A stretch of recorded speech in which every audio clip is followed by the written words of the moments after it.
কি হয়েছে? ওই যে হৃদয় ছেলেটা আছে না, অনেক অসভ্য বেয়াদব, ওই দেখলেই যেন কেমন লাগে এমনি একটা।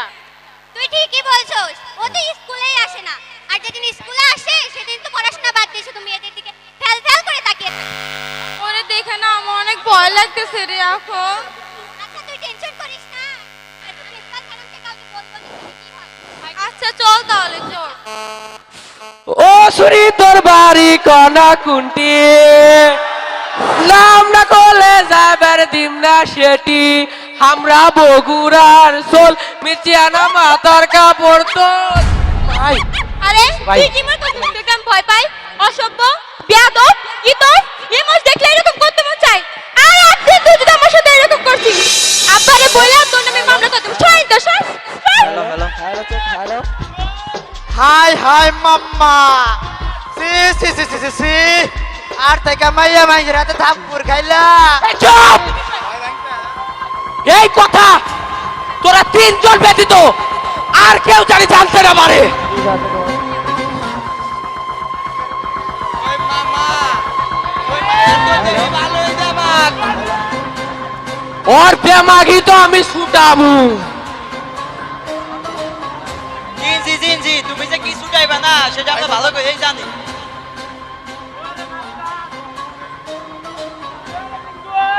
যেদিন ছুটামু সেদিন তোরা বুঝবি এই হৃদয় কি জিনিস। এই!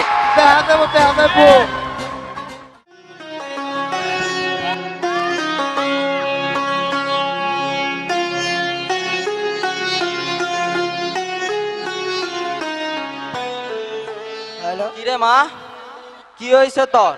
মন খারাপ কে? আব্বা, ওই যে মান্নান তালুকদারের ছেলে আছে না হৃদয়, ও আমার অনেক বিরক্ত করে। কস কি? আব্বা, আজকে যেদিন আসতে নিছিলাম ও আমার পথ আটকেছিল, এর লাগে ওরে আমি থাপ্পড় মারছি। হাই মা, ওই মান্নান তালুকদারে যে টাকা পয়সা, আমরা তো গরিব মানুষ রে, এর সামনে দাঁড়াবার পারবো না মা। আব্বা, আপনি কেউ কোথায় ভয় পান? দেশি কেন না তো হোক নাই, আমি তো কোথায় ভয় পাই না। তারপরেও রে মা,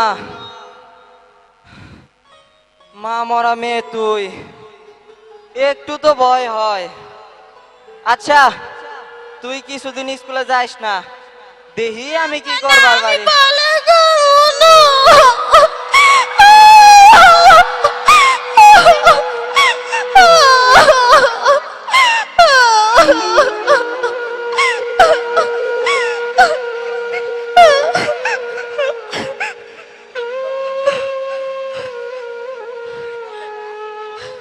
আমার কত স্বপ্ন, আমি পড়ালেখা করে একজন আইজিপি হমু, সমাজের মধ্যে হৃদয়ের মতো কীটগুলোকে আমি একদিন শাস্তি দেব। তোরে কি অত বড় শিক্ষিত বানাইতে পারমু রে মা? আমরা তো গরিব মানুষ রে। আব্বা, আপনি চিন্তা করেন না তো, আমি আমার টিউশনি করে পড়ালেখা শেষ করে দেব। আচ্ছা আব্বা, ভাত দেন তো, আমি আর আপনি খাওয়া তখন মা আসেন। আচ্ছা তুই যা, আমি হাতের কাজগুলা সেরে যাইতেছি। না আব্বা, আপনার সাথে কি আমি ভাত খাই? আসেন আসেন আব্বা। চল যাই।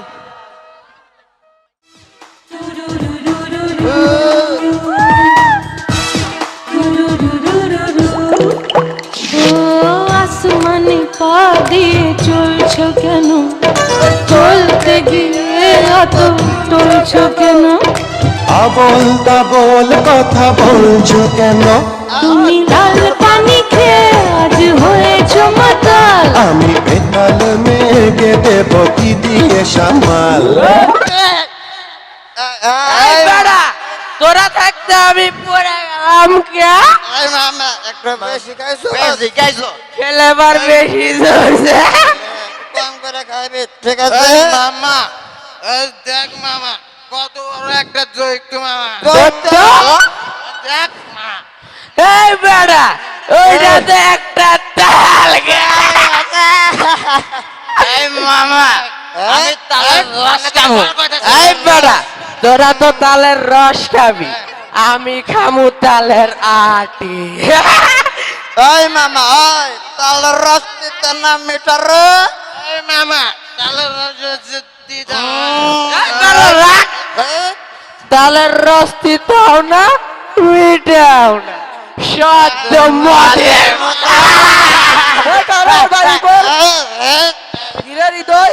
আরে আব্বা বিশ্রী গন্ধ, তুই নিশ্চয় মদ খাইছিস। না আব্বা আমি মদ খাই নাই তোমার কসম কাইটা আমার ছবি না। আব্বাই মনাই মাইন করছে আমি তো মদ খাই নাই মদ আমারে এক কথা বলবি না বাবা, তোর মা মারা যাওয়ার পর থেকে তোর গায়ে আমি কোনোদিন হাত দিই নাই। উপপাড়ার আনিস মেয়ে আমার কাছে নালিশ পাঠায়, তুই নাকি ওর মেয়ের পথ আটকাস, ওর মেয়ের সাথে খারাপ আচরণ করস। আর যদি তোর নামে এগুলো নালিশ শুনতেছি, হাড্ডি মাংস সব আলাদা করে দিব। যা হাত মুখটা করতে বস, উত্তরপাড়ে একটা সালিশ আছে, সালিশ থেকে আমি আসতেছি। যা হাত মুখটা করতে বস। তার মানে উত্তরপাড়া মফিস মিয়া আমার নামে রিপোর্ট দিছে ওর বিটিরে একটা জায়গা আজ লাল পানি খেয়ে আজ হয়েছি মাতা। এই মিতু আজ আর না স্কুলে গেল না কেন রে? কেন যে আসলো না আমি জানি না তো। আচ্ছা চল তো ওদের বাড়িতে গিয়ে দেখে আসি ও কি করছে। আচ্ছা চল।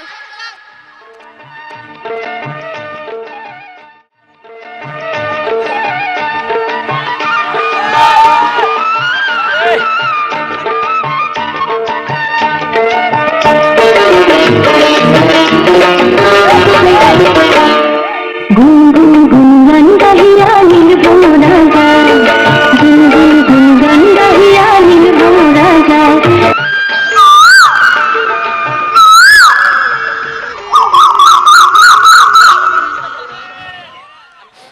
আরে ওই দেখি কত সুন্দর ময়না।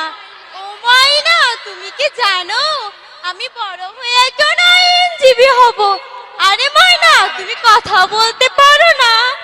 ময়না কথা কই না, ময়নার গায়ে কই না, ময়নার পোনা ময়নার গায়ে গয়না ময়না কথা কয় না ময়নার বোন আয় না ময়নার গায়ে গয়না ময়না কথা কয় না।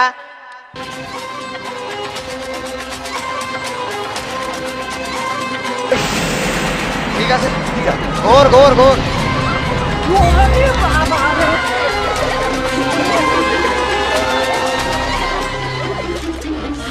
অন্য রূপের অনেক জামাক আছিল ওর জামাক চিরজীবনের মতো মিটাইয়া দিলাম। ঠিক আছে।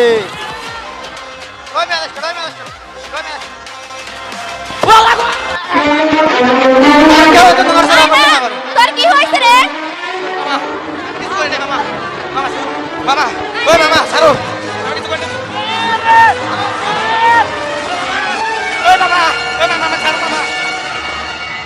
মায়না, তোর কি হয়েছে মা?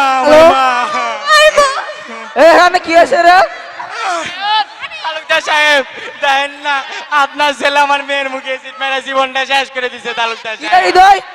ওই তোর আমি কয়বার শাসন করছি, তারপরে তুই শুধরাস নাই? আনিস মিয়া, আপনি দ্রুত আপনার মেয়ের হাসপাতালে নিয়ে যান। ওর চিকিৎসা যত খরচ সব আমি দেব, আপনি চিন্তা করেন না। মা ওরে নিয়ে আসো।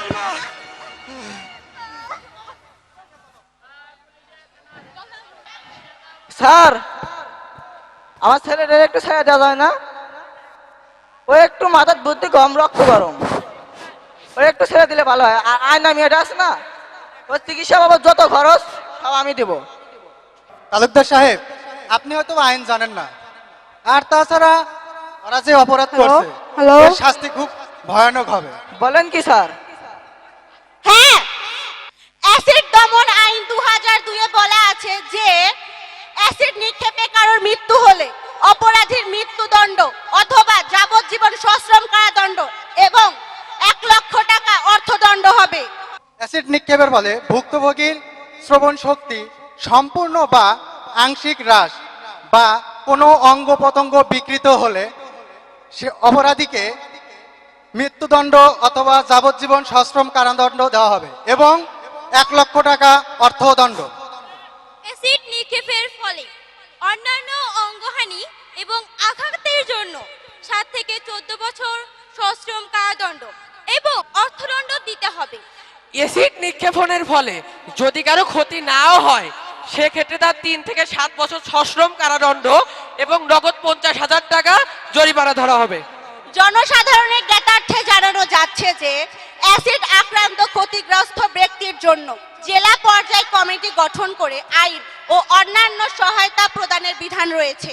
আসুন আমরা সচেতন হই, আমাদের অভিভাবকরা সন্তানদের প্রতি খেয়াল রাখি যেন তারা বিপদগামী না হয়। ইপটিজিং একটি সামাজিক ব্যাধি যা যুব সমাজকে ধর্ষণ, নেশাগ্রস্ত হওয়া এবং এসিড নিক্ষেপের মতো আরো ভয়াবহ অপরাধে জড়াতে সহায়তা করে। আসুন সবাই একসাথে বলি, ইপটিজিং এর বিরুদ্ধে প্রতিবাদ প্রতিবাদ গড়ে গড়ে তুলি, তুলি, সমাজকে সমাজকে কলুষিত মুক্ত কলুষিত করি। করি।